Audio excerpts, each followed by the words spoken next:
आनंद धाम की ओर धर्म प्रसंग में महापुरुष स्वामी शिवानंद जी महाराज, अध्याय 98, पृष्ठ संख्या 297, बेलूर मठ, शुक्रवार 2 दिसंबर 1932।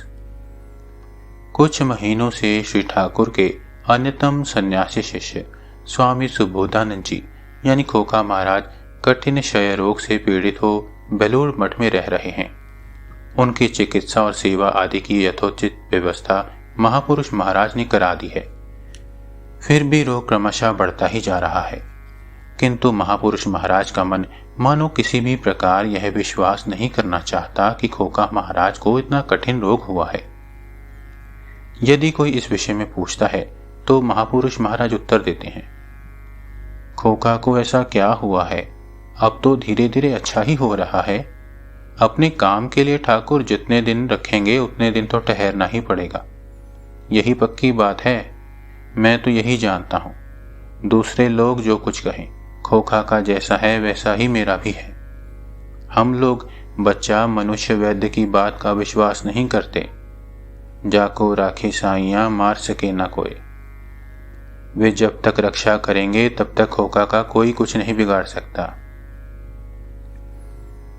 किंतु क्रमशः डॉक्टरों के पास से जब उन्होंने सुना कि खोखा महाराज की बीमारी बहुत बढ़ गई है तो वे अत्यंत उत्कंठित होकर बोले, क्या कहते हैं? नहीं, इतना नहीं बढ़ा, खोखा का रोग इतना बढ़ गया है।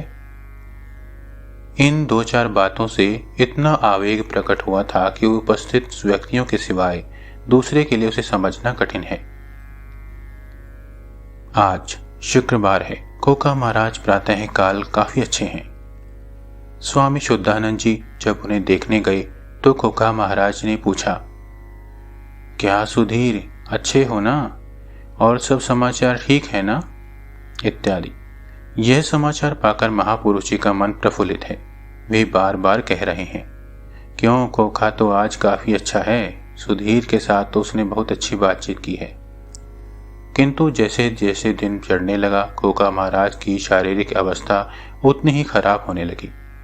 जान पड़ता था कि प्राण पक्षी इस भग्न देह पिंजरे में अब और अधिक कैद नहीं रहेगा। महापुरुष जी को यह समाचार नहीं बतलाया गया, किंतु वे किसी अज्ञात कारण से आज बहुत अस्थिर हैं। दोपहर में रोज के समान आज विश्राम नहीं किया, अपने कमरे में थोड़ा थोड़ा टहल रहे हैं। एक बार खिड़की के पास आकर खड़े हुए एक सन्यासी मठ के प्रांगण की ओर जा रहे थे। उनको देखकर पूछा, वह कौन जा रहा है? एक सेवक ने नाम बता दिया।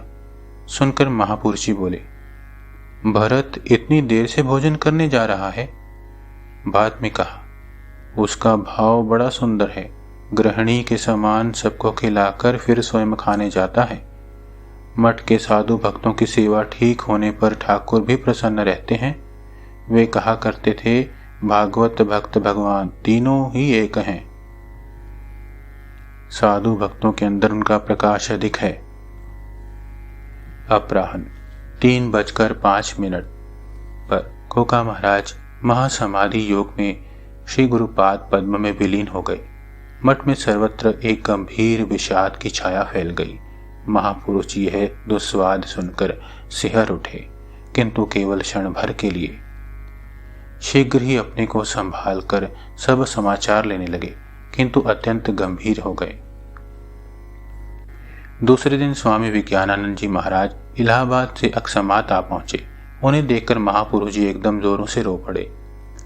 अंतर में जो इतना शोकानल ढका हुआ था उसे कोई भी समझ नहीं सका था। बहुत देर तक बच्चों के समान सिसक कर रोते रहे।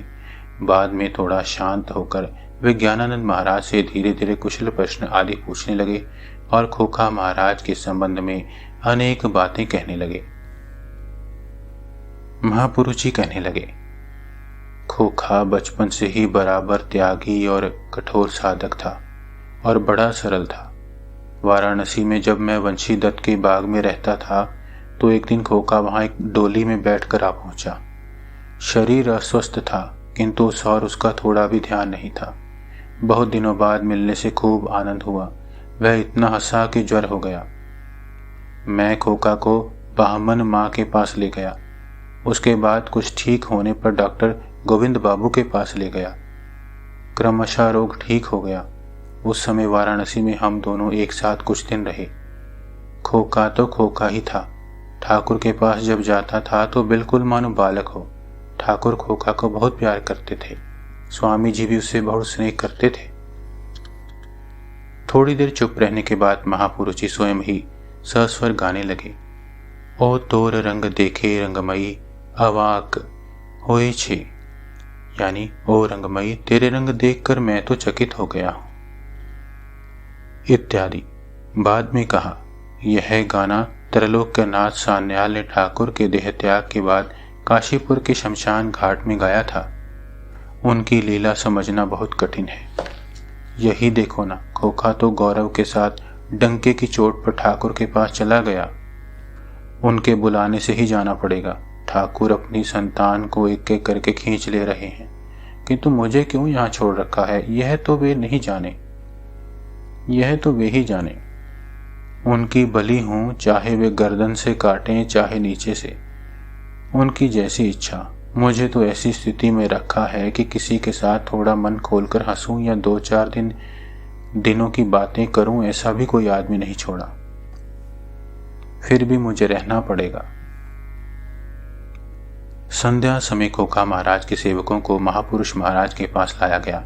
उन लोगों ने कल से कुछ खाया पिया नहीं और बार बार रो रहे हैं। उनकी ओर देखकर महापुरुष जी के नेत्र फिर छलछला आए। अपने को अत्यंत कष्ट से संभाल कर उनको सांत्वना दे रहे हैं। क्यों रे खोखा महाराज, भला गए ही कहाँ हैं?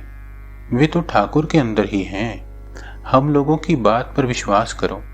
केवल शोक करने से क्या होगा? यह सब शोक मोह अज्ञान से होता है। मंदिर में जाकर ध्यान करो, प्रार्थना करो, ठाकुर ज्ञान दो, भक्ति दो, वे शक्ति देंगे। उनका ध्यान करने से ही यह अविश्वास और भूल सब चले जाएंगे। रोने से भला क्या होगा? मुझे रोना नहीं आता ऐसी बात नहीं, मैं भी रोया हूं, फिर ज्ञान भी आ गया है। मेरी बात मान जाओ बच्चों, कुछ खा लो। तुम लोगों को फिर शौक ही कितना हुआ है। तुम लोग खोखा को भला कितने दिनों से जानते हो, और जानते ही कितना हो। मुझे तो एक एक करके कितना शोक सहना पड़ रहा है, फिर भी चुपचाप सब सहे जा रहा हूं। क्या करूं? ठाकुर स्वयं अपनी सब विभूतियां अपने अंदर ही खींच ले रहे हैं। किसकी हस्ती जो इसे रोक सके? ये सब लोग एक एक कर चले जा रहे हैं और मेरी छाती मानो छलनी हुई जा रही है। मालूम होता है मानो मेरी एक एक पसली खिसकती जा रही है। कुछ देर चुप रहकर पुनः खोखा महाराज के सेवकों को सांत्वना दे रहे हैं और कुछ खाने के लिए बारंबार अनुरोध कर रहे हैं। वे लोग कुछ शांत होकर जब चले गए तब महापुरुष जी ने कहा, ओह, इन लोगों को बड़ा आघात पहुंचा है। संभलने में अभी कुछ देर लगेगी। खैर, वे शांतिमयी मां तो सबके भीतर ही हैं। समय आने पर वे सभी को शांति देंगी। ओम श्री राम कृष्णार्पणमस्तु।